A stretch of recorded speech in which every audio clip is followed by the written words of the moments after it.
Hi church family, I'm Janna Brown and I want to share some of my story with you. I remember from a young age just having this deep need to be loved and accepted. I didn't realize that the Lord had created me that way so that He would feel that. So I started looking to the world and what the world had to offer to fill that in me. By the time I was 14, I was heavily into drinking alcohol. I was craving the attention of boys, becoming very promiscuous. And I didn't know God, but I knew that this was wrong. And it just heaped shame on me. I just carried that shame around with me everywhere I went. When I was 16, I was introduced to Jesus. And I asked Him to be Lord of my life. And I so wanted to know Him and to love Him. I just didn't know how to do that. So I started learning all the Christian things to do and say. And so I was changing all the outward stuff about me, but inwardly I was still walking in sin. So that just kept the shame coming. When I was 18, I found out that I was pregnant. And I made the choice to end that pregnancy. At that point, shame became almost unbearable for me.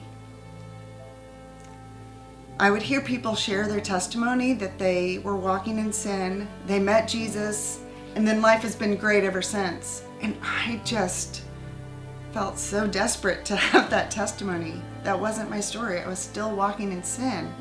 So something must be wrong with me. I was growing spiritually. I was learning about the Lord, but I feel like there was this glass ceiling that I couldn't get past because of my shame. Many years later, as God would have it, I was having a conversation with this woman that I had so much respect for. And she mentioned making the same choice that I had made, not knowing my story at all. I was shocked. I invited her over to my house and I just told her, I said, I believe that the grace of God is so big and enough for anybody except for me.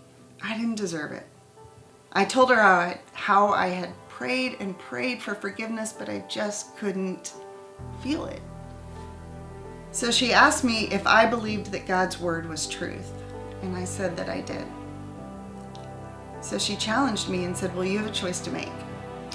Are you going to choose to walk in obedience of belief and walk in the freedom of forgiveness, or to continue to walk in unbelief? Well, I had never heard it like that. So that day I made the choice that I'm going to walk in the freedom of forgiveness and take God at His word. That was a spiritual marker for me, one of many, that has transformed my life spiritually. I was able to take the shame off by making that decision. I still have to choose that every day, but I'm free. I'm Janna Brown, and that's my story.